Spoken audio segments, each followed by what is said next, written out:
அன்பான மகிமை டிவி நேயர்கள் எல்லோருக்கும் இயேசு கிறிஸ்துவின் நாமத்தில் என்னோட வாழ்த்துக்களை நான் தெரிவித்துக் கொள்கிறேன். என்னோட பேர் ஹெகின் ஜான். இந்த நாளிலும் உங்களோடு கூட வேத சத்தியத்தை பகிர்ந்து கொள்வதிலே மிகுந்த மகிழ்ச்சி அடைகிறேன். இந்த நாளிலே நாம் என்ன சத்தியத்தை கற்றுக்கொள்ளப் போகிறோம் என்றால், எப்படி நம்முடைய வாழ்க்கை இயேசு என்னும் அஸ்திபாரத்தின் மேல் கட்டப்பட வேண்டும் என்பதை குறித்து நாம் கற்றுக்கொள்ளப் போகிறோம். மத்தேயு 7ஆம் அதிகாரம் 24வது வசனம் 25வது வசனத்திலே இயேசு இப்படி சொல்லுகிறார் பாருங்கள். என்ன சொல்லுகிறார்? ஆகையால் நான் சொல்லிய இந்த வார்த்தைகளை கேட்டு இவைகளின்படி செய்கிறவன் எவனோ அவனை கன்மலையின் மேல் தன் வீட்டை கட்டின புத்தியுள்ள மனுஷனுக்கு ஒப்பிடுவேன். பெருமழை சொரிந்து பெருவெள்ளம் வந்து காற்று அடித்து அந்த வீட்டின் மேல் மோதியும் அது விழவில்லை, ஏனென்றால் அது கன்மலையின் மேல் அஸ்திபாரம் போடப்பட்டிருந்தது. தேவ பிள்ளைகளே, இந்த வசனத்திலே இயேசு கிறிஸ்து நம்முடைய வாழ்க்கையை நாம் எப்படி கட்ட வேண்டும், எப்படி சரியான முறையிலே நம்முடைய வாழ்க்கை மனுஷர் முன்னாடி வெட்கப்பட்டு போகாமல், நம்முடைய நம்பிக்கை வீணாய் போய்விடாதபடிக்கு ஒரு மெய்யான அர்த்தமுள்ள வாழ்க்கை எப்படி வாழ்வது என்பதை குறித்து இயேசு இங்கே நமக்கு கற்றுக் கொடுக்கிறார் பாருங்கள். அவர் என்ன சொல்லுகிறார்? இயேசு இப்படி சொல்லுகிறார், என்னுடைய வார்த்தைகளை நீங்கள் கேட்டு அதன்படி நீங்கள் செய்யும் போது அந்த வாழ்க்கை எப்படிப்பட்டதா இருக்குமா? ஒரு மனிதன் நல்ல கன்மலையின் மேல் அஸ்திபாரம் போட்டு அதன் மேல் தன் வீட்டை கட்டுகிறவனுக்கு ஒப்பாக இயேசு என்ன செய்கிறார்? அதை ஒப்பிடுறார் பாருங்கள். ஒரு மனிதன் தன்னுடைய வீட்டை நல்ல கன்மலையின் மேல் கட்டும்போது அந்த வீடு எப்படிப்பட்டதா இருக்கிறது? காற்று அடிக்கலாம், வெள்ளம் வரலாம், அந்த வீட்டின் மேல் வந்து மோதக்கூட செய்யலாம் பாருங்க. ஆனா அந்த வீடு என்ன செய்யாது? விழவே விழாது. ஏன்? அந்த வீடு கன்மலையின் மேல் அஸ்திபாரம் போடப்பட்டதா என்ன செய்கிறது இருக்கிறது பாருங்கள். தேவ பிள்ளைகளே, இப்பொழுது இயேசு சொல்லுகிறார், ஒருவன் அவருடைய வார்த்தையை கேட்டு அவருடைய வார்த்தையின்படி நடக்கும்போது அவனுடைய வாழ்க்கையும் அப்படிதான் என்ன செய்யுமாம்? இருக்குமாம். எப்படி இருக்கும்? இந்த உலக வாழ்க்கையிலே நாம் திடீர் பிரச்சனைகள், திடீர் வேதனைகள், வியாதிகள், பண விஷயத்திலே போராட்டங்கள், இப்படி பலவிதமான சூழ்நிலைகளை நாம் சந்திக்கிறோம். இதைதான் அந்த வசனம் காற்று அடித்து பெருவெள்ளம் வந்து என்று சொல்லி இயேசு அங்கே சொல்லுகிறார். அப்போ இப்படிப்பட்ட பிரச்சனைகள் இந்த உலகத்தில் வரும்போது ஒரு மனிதன் இயேசுவின் வார்த்தையை கேட்டு அவருடைய வழியிலே நாம் நடக்கும்போது எப்படிப்பட்ட பிரச்சனை வந்தாலும் அந்த வாழ்க்கை ஒரு நாளும் என்ன செய்யாது? இடிந்து விழாது பாருங்க. எப்படி ஒரு வீட்டின் மேல் காற்று மோதியும் அது விழாமல் இருக்கிறதோ, ஏனென்றால் அது கண்மலையின் மேல் அஸ்திபாரம் போடப்பட்டிருக்கிறபடினால், அதை போல ஒரு மனிதன் இயேசுவின் வார்த்தையின் மேல் அவனுடைய வாழ்க்கையை கட்டும்போது என்ன பிரச்சனை வந்தாலும் அவன் ஒருபோதும் என்ன செய்ய மாட்டான்? வெட்கப்பட்டு போக மாட்டான். அவன் ஒருபோதும் அவனுடைய வாழ்க்கை ஒருபோதும் மனிதர் முன்னாடி தலை குனிற சூழ்நிலை என்ன செய்யாது? வராது பாருங்க. ஏனென்றால் அவன் இயேசுவின் மேல் என்ன செய்யப்பட்டிருக்கிறான்? கட்டப்பட்டிருக்கிறான். அவனுடைய வாழ்க்கை இயேசுவாகிய அஸ்திபாரத்தின் மேல் கட்டப்பட்டிருக்கிறது. அப்போ தேவ பிள்ளைகளே, இந்த நாட்களிலே நீங்கள் பாருங்கள், இந்த வார்த்தைக்கு செவி கொடுக்க வேண்டியது மிக மிக முக்கியமா என்ன செய்கிறது இருக்கிறது பாருங்கள். இதுவரைக்கும் நாம் எப்படி வாழ்ந்தோமோ அதை விட்டு விடலாம், பழையவைகளை மறந்து விடலாம். கர்த்தர் சொல்லுகிறாரு, இனி நம்முடைய வாழ்க்கை எப்படி இருக்க வேண்டும்? இயேசுவை விசுவாசித்து அவருடைய வார்த்தையை கேட்டு அவருடைய வார்த்தையின் வழியிலே நடக்கிறவர்களாய் நம்முடைய வாழ்க்கையை நாம் அமைத்துக் கொள்வது மிக மிக முக்கியமாக இருக்கிறது பாருங்கள் தேவ பிள்ளைகளே. ஏன் பாருங்கள், நாம் இயேசுவின் வருகைக்கு அருகாமையான நாட்களிலே நாம் வாழ்ந்து கொண்டிருக்கிறோம். இயேசு மிக சீக்கிரமா என்ன செய்கிறார்? வரப்போகிறார். அப்போ இந்த கடைசி நாட்களிலே அதிகமான வேதனையான சூழ்நிலைகள் இந்த உலகத்தில் உண்டாகும் என்று சொல்லி நாம் மத்தேயு 24 என்ன செய்கிறோம்? வாசிக்கிறோம். அப்போ இந்த உலகத்தில் பிரச்சனைகள் பெருகும் பாருங்க. இப்படிப்பட்ட நாட்களில் நாம் வாழுகிறபடினாலே ஆண்டவராகிய இயேசு கிறிஸ்து சொல்லுகிறாரு, அவருடைய வார்த்தையின் மேல் நாம் கட்டப்பட்டவர்களாய் வாழும்போது என்ன பெருவெள்ளம் வந்தாலும் என்ன காற்றடித்தாலும் நம்முடைய வாழ்க்கை விழுந்து போகாத கற்பாறையின் மேல் கட்டப்பட்ட ஒரு உறுதியான வாழ்க்கையாய், ஒரு வெட்கப்பட்டு போகாத ஒரு உறுதியான வாழ்க்கையாய் நம்முடைய வாழ்க்கை என்ன செய்துவிடும், மாறிவிடும். பாருங்கள் தேவ பிள்ளைகளே, இப்போ இயேசு இப்படிதான் வாழ்க்கையை வாழ வேண்டும் என்று சொல்லி நமக்கு கற்றுக் கொடுக்கிறார்.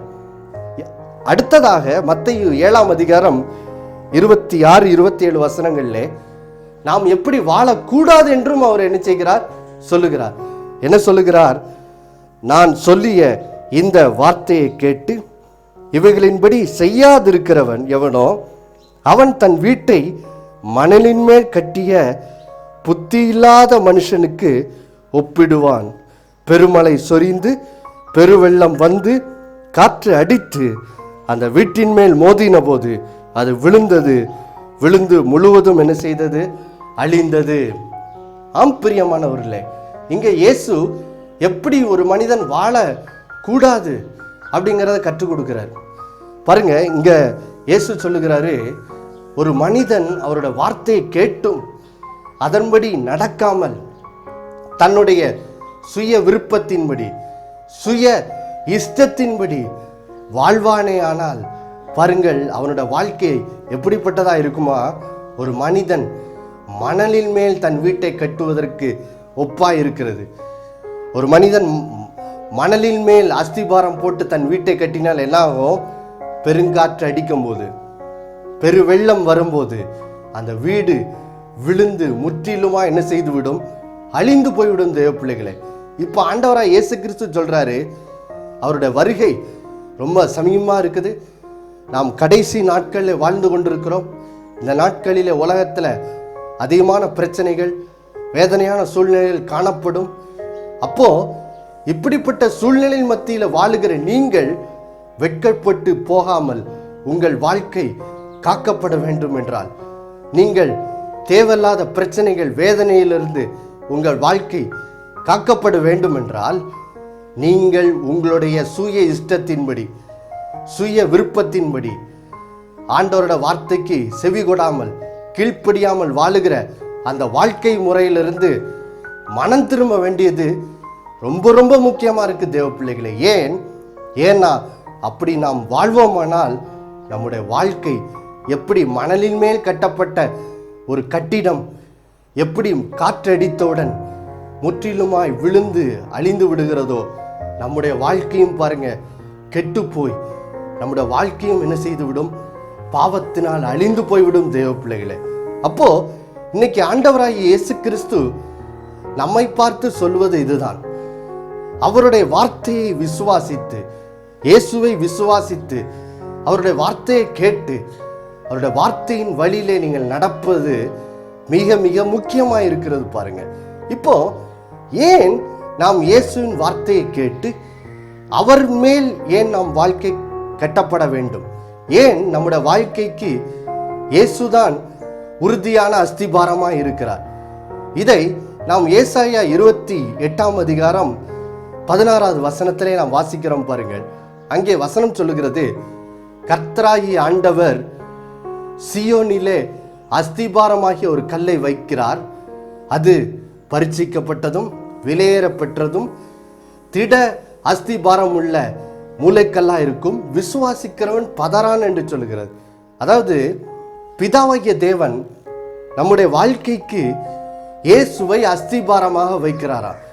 ஏன் வைக்கிறார்? இயேசு எப்படிப்பட்டவர்? ஏன் அவர் நம்ம வாழ்க்கைக்கு அஸ்திபாரமாக இருக்கிறார்? முதலாவது, அவர் ஒரு பரிட்சிக்கப்பட்டவர். பாருங்க, யோசித்து பாருங்க, இந்த உலகத்தில் பிரச்சனைகள் வரும்போது, காற்று அடிக்கும்போது, வெள்ளம் வரும்போது, இப்படிப்பட்ட சூழ்நிலைகளில் தேவன் நமக்கு உதவி செய்கிறவராய் இருக்க வேண்டும். கர்த்தரோட உதவி நமக்கு எப்பவும் தேவை.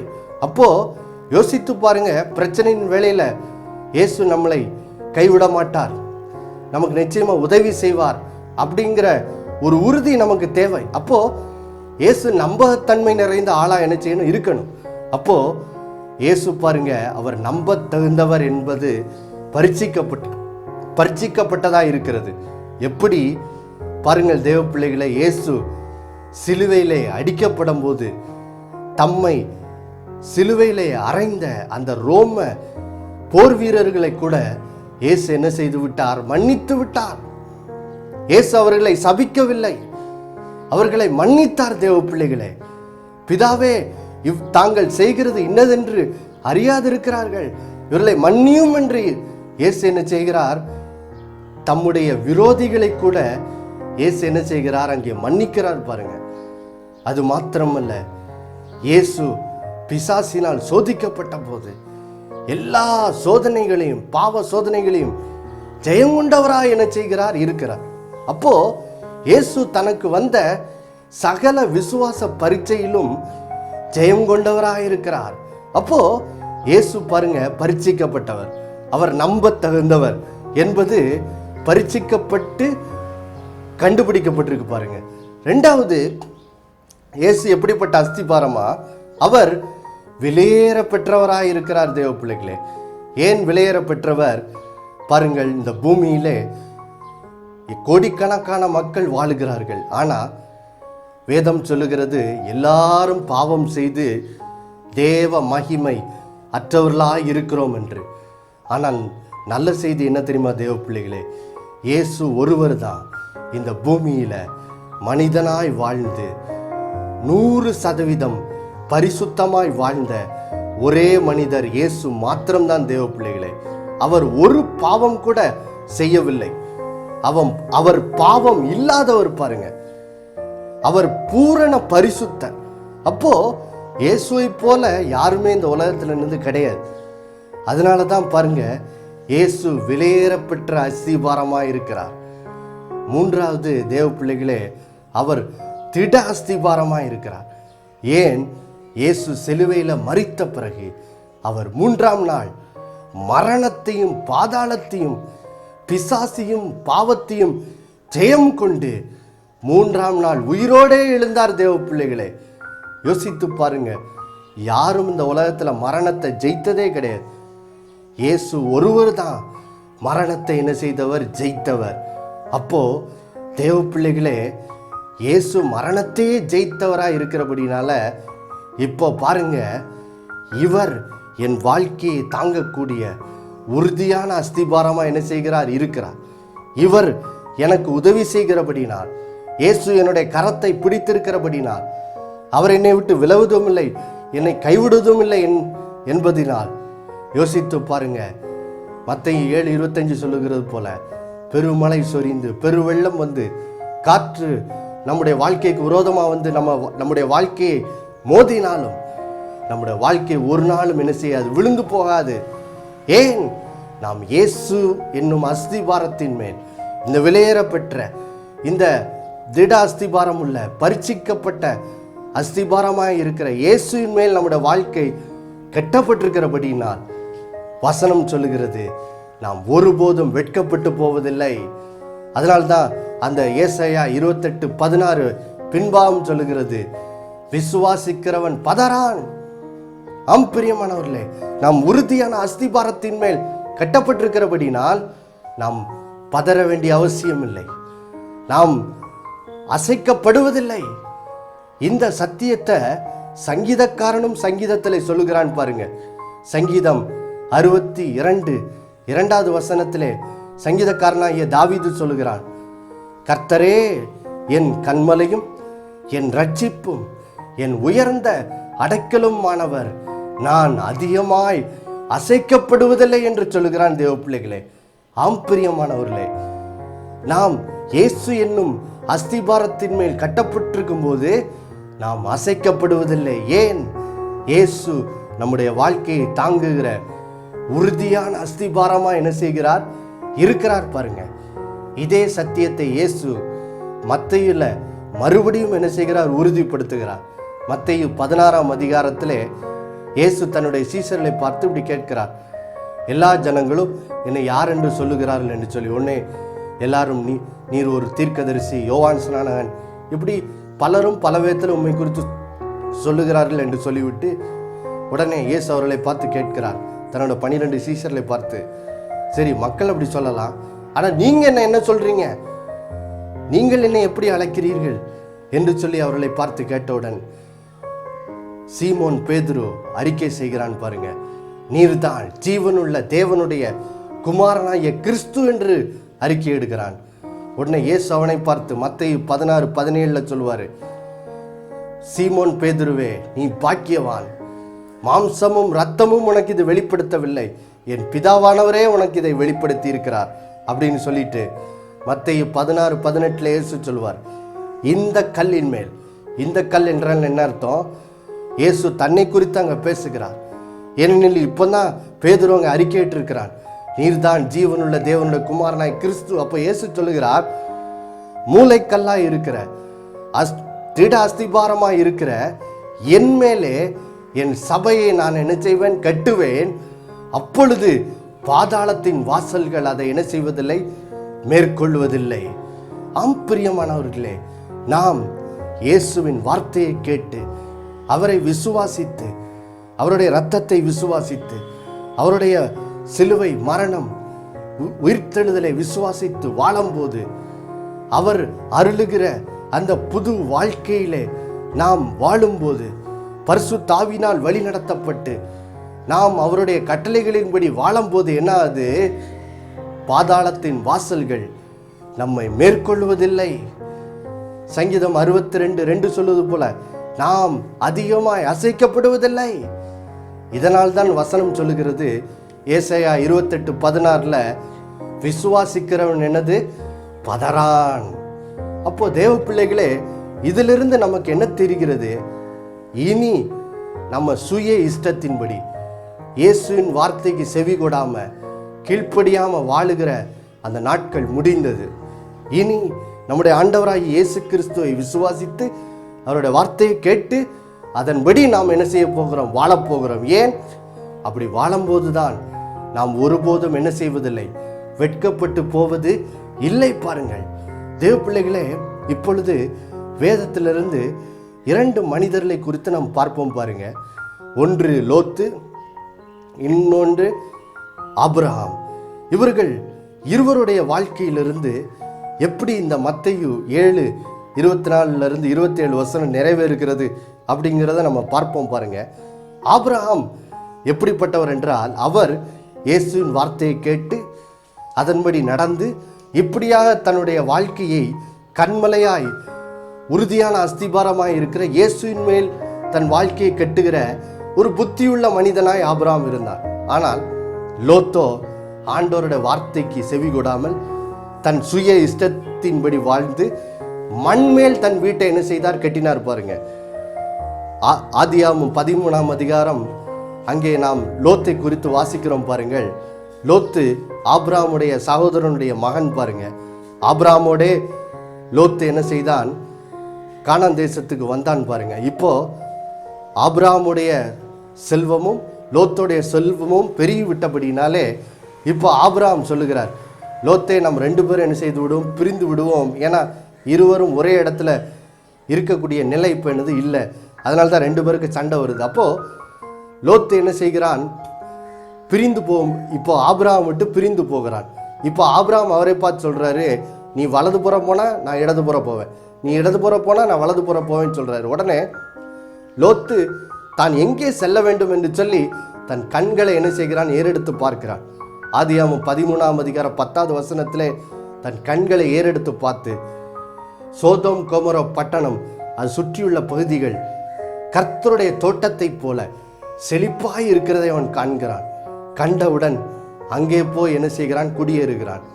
யோசித்து பாருங்க, லோத்து அங்கே ஒரு காரியத்தை கவனியாமல் விடுறான். என்னது, சோதோம் கொமோரா ஒருவேளை கர்த்தரின் தோட்டத்தை போல செழிப்பா இருக்கலாம், ஆனா அது பாவப்பட்டணம், அது பாவத்துக்கு பேர் போன பட்டணமா இருந்தது, கர்த்தருக்கு கீழ்ப்படியாத ஒரு பட்டணம். பாருங்க, அப்போ அவன் அங்கே சென்றிருக்க கூடாது.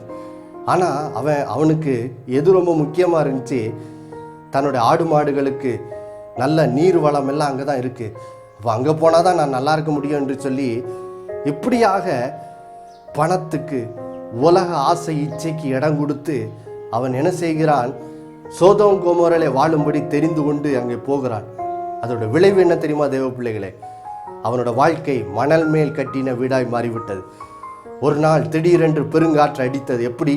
கர்த்தர் சோதோம் கொமோரா பட்டணத்தை நியாயம் தீர்த்தார். அந்த பட்டணத்தை அழித்தார்.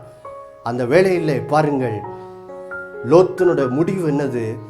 தன் வாழ்க்கை நல்லா இருக்கும் என்று போன அவன் கடைசியில் ஒன்றும் இல்லாதவனாக, கடைசியில் தன் உயிரை காக்கும்படி அந்த பட்டணத்தை விட்டு ஓடி போக வேண்டிய நிலைமை என்ன செய்து விட்டது? வந்து விட்டது. எல்லாவற்றையும் விட்டு தன் சொத்துக்கள் எல்லாத்தையும் விட்டு பெருங்கையனாய் ஓடி போனான்.